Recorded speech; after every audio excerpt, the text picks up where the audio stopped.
Welcome to the STARS program, seniors taking active roles in society. And now, here's your host, ANITA FINLEY.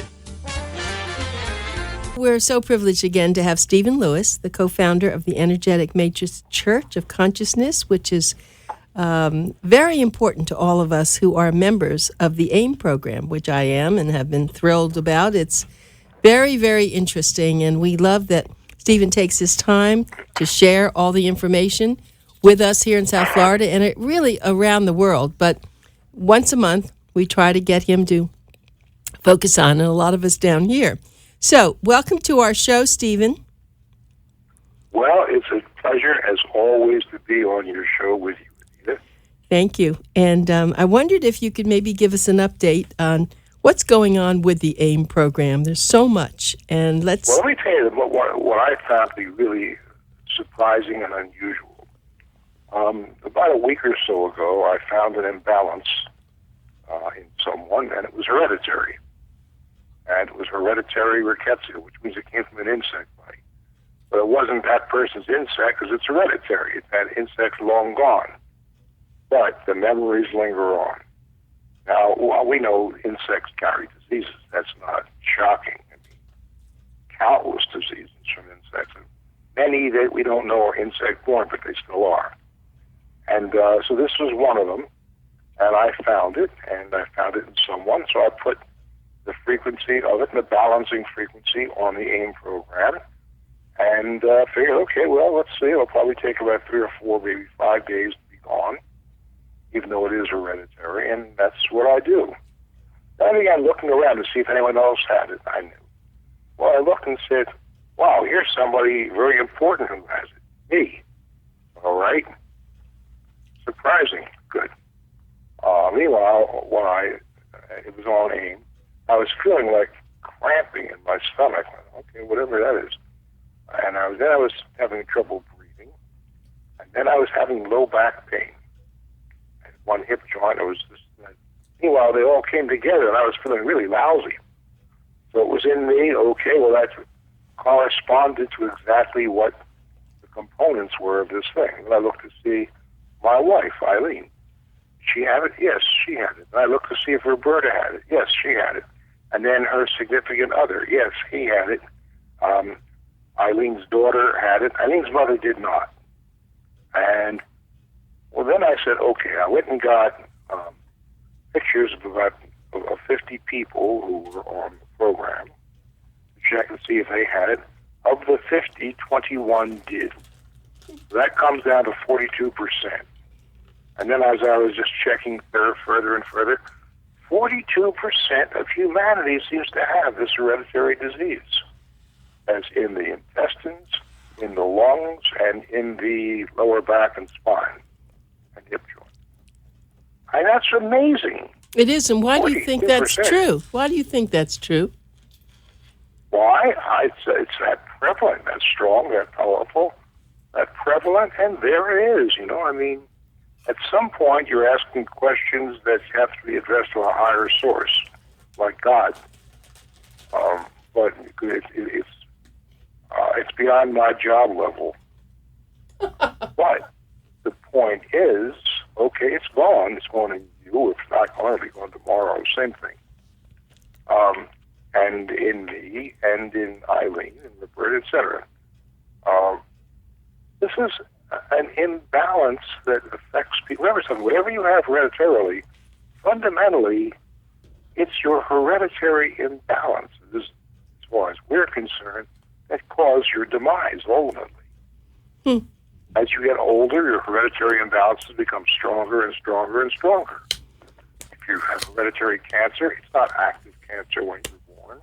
But maybe when you're 50, 60, 70, 80, whatever it may be, it becomes active, then it's a different thing. It's active cancer. And the same with heart disease and diabetes and everything else hereditary. So this one is the intestine, breathing, and your spine. And you can look and see, well, do people who are older have problems with their digestion? Yes. Do they have problems breathing? Hell yeah. If they go to a hospital for anything, a hangnail, they get pneumonia. And Are they kind of crippled up? And yes. Well, there it is. Well, this is gone now. So that's just, it's typical of a week that I spent. But it was in a higher percentage of people than usually. Well, let me just say this, though. The AIM program that we're all on, so many of us, it does what you just described, but we don't know it's happening, do we? You don't know, and that's a problem, but I can't get past that because, there are over thousands and thousands of people on the AIM program, and I certainly can't check every one of them with every new disease frequency I find. There aren't that many hours in a day or a week or a month. So whether I let you know or not, it's one of the people I know I have to look at, that's all. If I let you know or not, it doesn't affect the fact that you're going to detox it and it will be gone.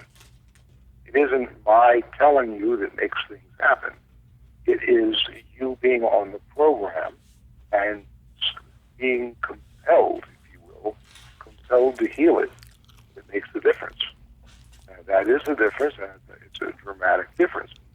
So if we had never had this conversation, right. Whatever low back pain you've had or whatever breathing problems you've had left would be gone anyway. Yep. But it's good to know. Maybe you would think I had the flu and it's gone. But it doesn't matter. What matters really is that it's gone. Yeah, that's true. And it is really, sure. It is really, and then when you look at it again on the computer, it's just not there, right? You can show a history of it before, but then... It's as gone as last year's snowfall. Gone is gone is gone, like Gone Girl. It's gone. Well, then I'm going to ask you a question then. Bill, my darling husband, who is 91, is really in very good health. But I notice that his voice is getting lower. And when I'll say, Bill, speak up, sit up in your chair, because he wants to start making some speeches about the book he's just written, I'm actually told him that I'm going to take him to a speech therapist to try to get him to make his voice stronger. So maybe when you get a chance, it'd be interesting to see. I'd be surprised that it's anything he has that we can... Well, Bill's wrong, isn't he? Of course. Okay. Then I can look. But have you ever heard something like that? Sure. Oh. Anything can go wrong. The question is, what is wrong and why? And then can it be resolved? Can it be repaired? Can it be, in short, healed? And most things can be healed. So the first, if you need some help in that healing process, you have to know what it is that's wrong. Mm-hmm. And obviously, you're just telling me about this problem with Bill right now, but I didn't know about it until just now. How would I know? Right, of course. Yes, you said you can't examine thousands of people, but I hadn't even thought about asking you about this. I just assumed it's a... Nobody does. They don't think about it, or if they do think about it, then they call me about everything, saying, what should I have for dinner?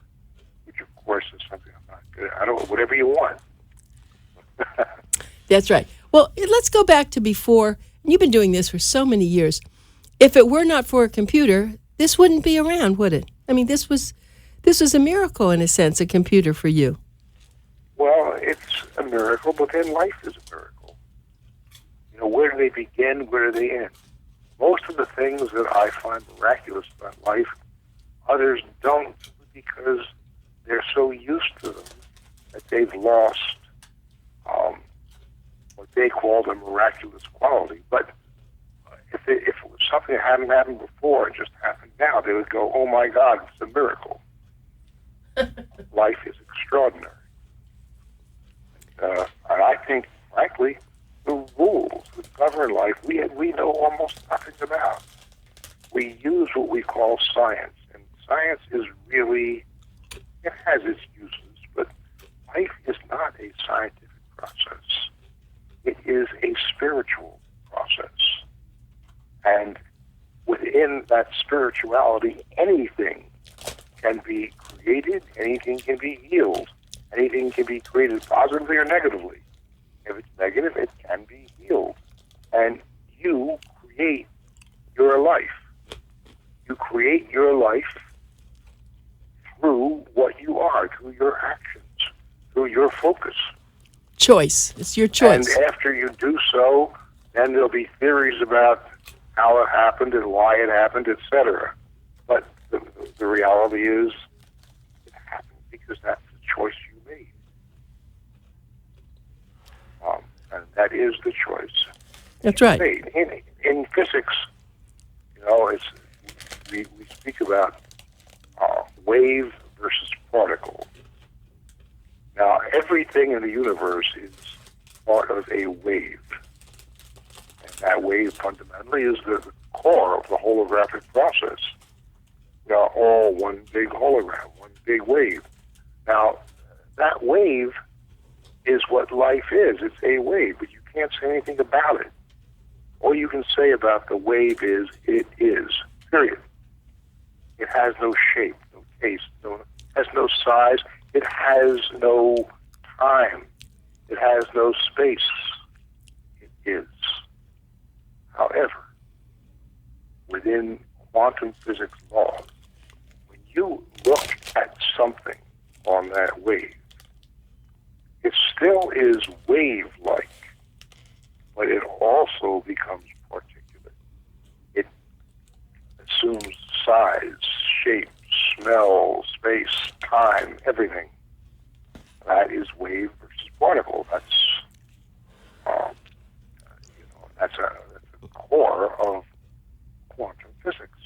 I have to tell you that one of my favorite things of all are holograms. I don't know why. I'm so fascinated by them. Because we live within a hologram. We are part of the great hologram. You and I are a hologram conversing on this call.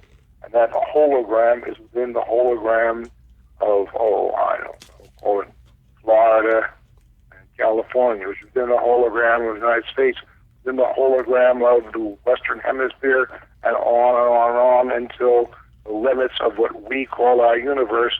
It doesn't stop there. We now know that the limits of what we know about our universe, not the limits of the universe, because it extends beyond what we know. And that is the holographic principle. And that's what I work with. I know. You're my mother's milk. Right. Right. Some kids want to be cowboys. Cowboys, right. And I think we said this once before, but how young were you when you were so interested and so fascinated? I mean, were you a child at 3? Or... No. But things shaped me. I mean, and I was led by the nose to this because of just so many diverse elements. One of them was my mother saying to me over and over again, in her idea of good parenting, son, do what you got to do quickly because we don't live long. I mean, I don't think that's very good parenting, but you know what? It motivated me because either you roll over when you're told that, or you go, "Oh yeah." Well, I went and I thought about it, and I decided the answer to that problem did not, for me, lie within the existing knowledge. And healing has something to do with other things. I didn't know what they were, but there is no department of healing in any hospital. There's treating, but there's no healing. Treating is done to you. Healing is something you do. Or you don't do it, one or the other, but it still comes from you. What were you thinking when you were a chiropractor, though? I mean, you didn't start out? That's just one of my degrees. I have that. I have a degree in acupuncture and a degree in homeopathy and a few more. But it was all just, stuff was interesting to me. But fundamentally, what I was interested in was physics. physics of healing. And what is healing? How does it happen? And from there to say, well, what the hell is life? And how does it happen? And, I'm like getting kind of up there in age, but I'm still asking the same questions. It's just that the answers become a little more subtle. And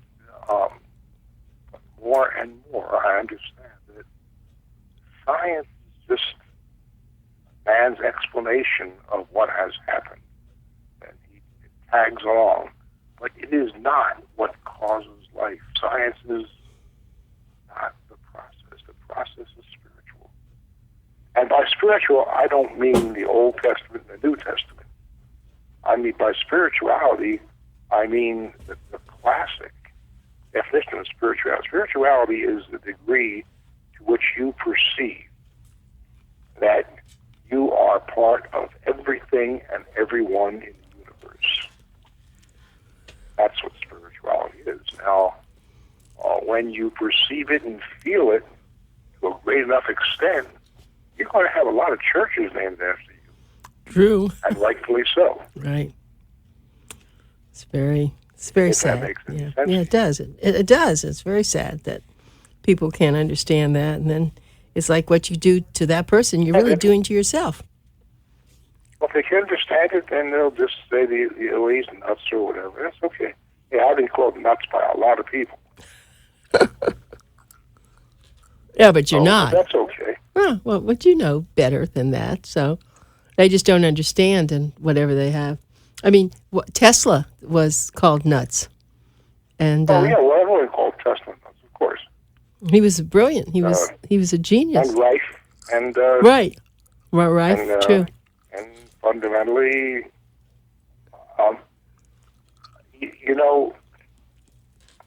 Robert Heinlein. Oh, I love him. Stranger and the Strange Oh, Man. that's my best book. We talked about that once before. I love that book. He wrote this, that any technology which is sufficiently advanced is indistinguishable from magic.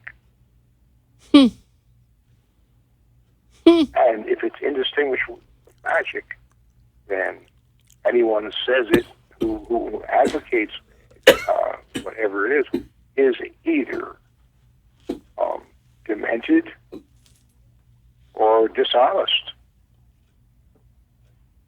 And that's where people let things lie, and that's okay, because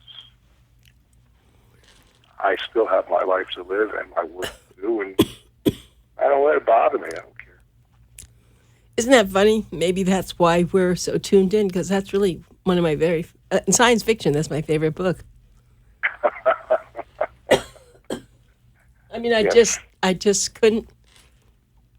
I just love that book. It was so amazing. I love when he could go down into a state where he seemed like he was dead, but he was. I mean, he's. Sorry, I'm having trouble understanding you. Remember when the hero could not, everyone was trying to get him, and he could take his breathing down to almost nothing, and he was like, "Oh, it was amazing. I love that." Well, that's the point. The laws of the universe are vastly different than what we suspect they are.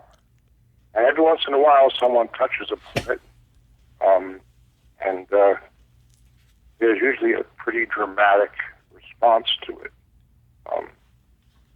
There's a guy who's an MD named Larry Dossey.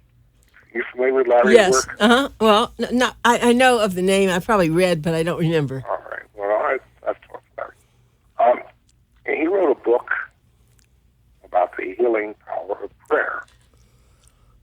Now, there's nothing remarkable about that statement, but it put the medical community on edge. They took turns vilifying him, calling him a fraud or this or that, etc. That was back then. What is it now, 50 years later? 30 years maybe, from when he said that.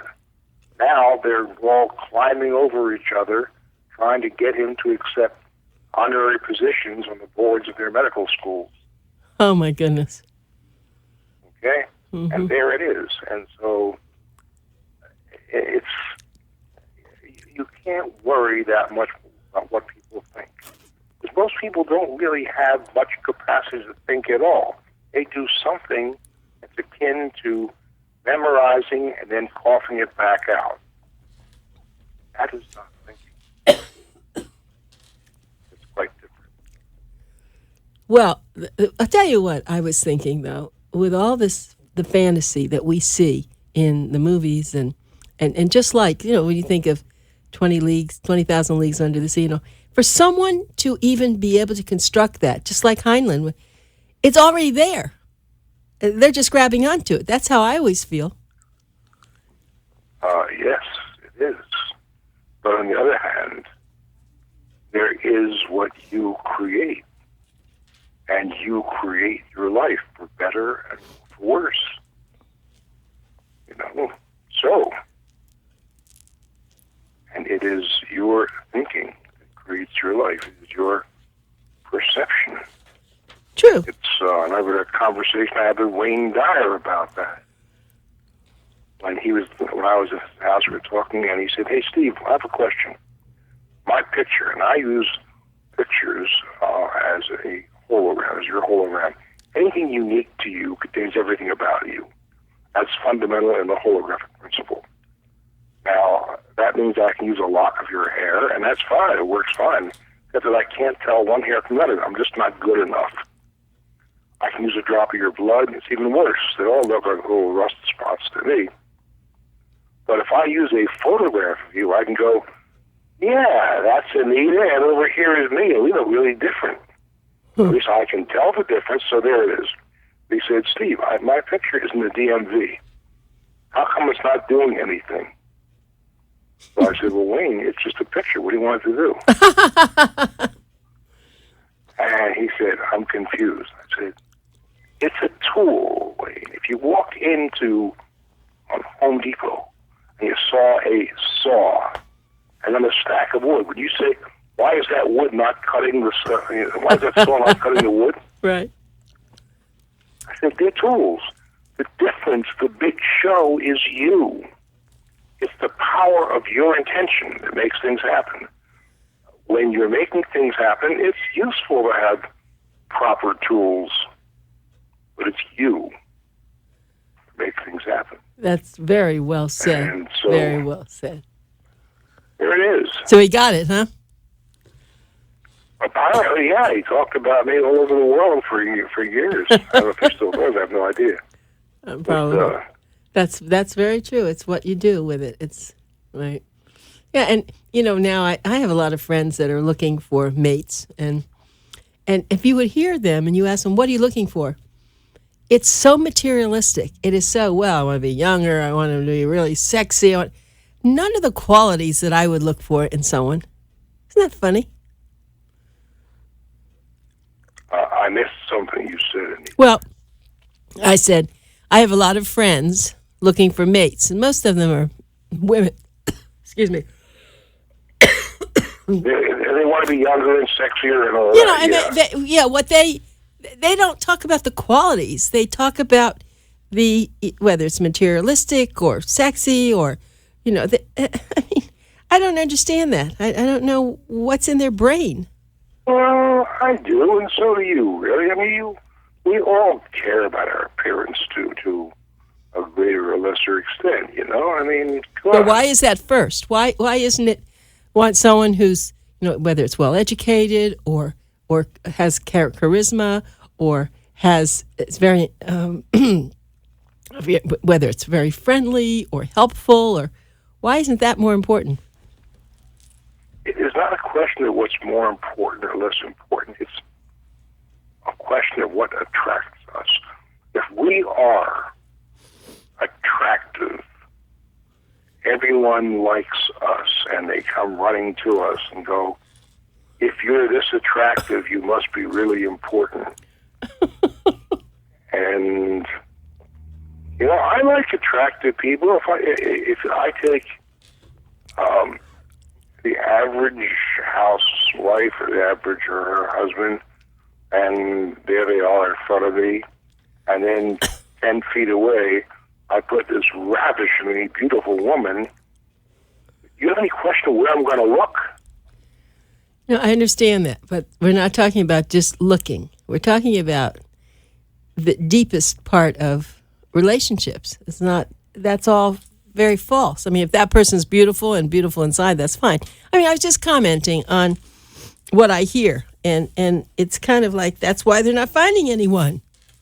Maybe they don't really want to. Maybe they say they do, but I'm not as particular. I mean, I've been with Bill for 40 years or so, but I don't. I see so much in so many people. I don't really see them as.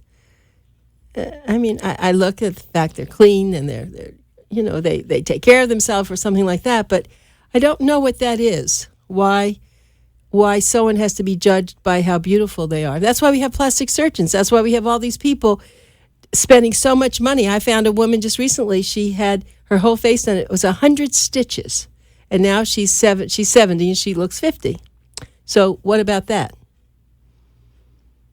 Well, because the younger you look, it makes you feel younger. And when you're younger, you're less likely to stop aging. Because the older you look, the closer you are to stopping aging. I think we call that transitioning. And people are afraid of transitioning for the most part. I mean, look, I look at it with like reservations and uncertainty, and I don't know.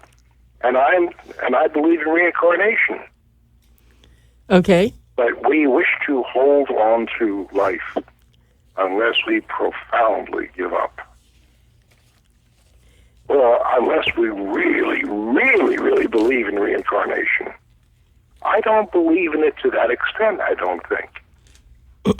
I don't believe in it to the extent where I would just say, yeah, I'll cut my wrists because I'm coming right back. Right, like the think of some other things. I don't think many people do believe in it to that extent.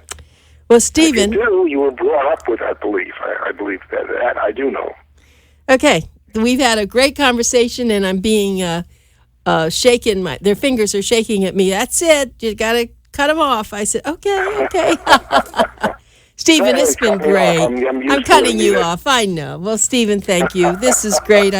Every time we talk, it's always about very different things, isn't it? But I always love it, and I know our audience is always amazed because you really are unique, and it's a great pleasure to have you on our show. And it was my pleasure, and have a great weekend. Thank you, Stephen, so much, and thanks for the information you gave me. Okay. All right, bye.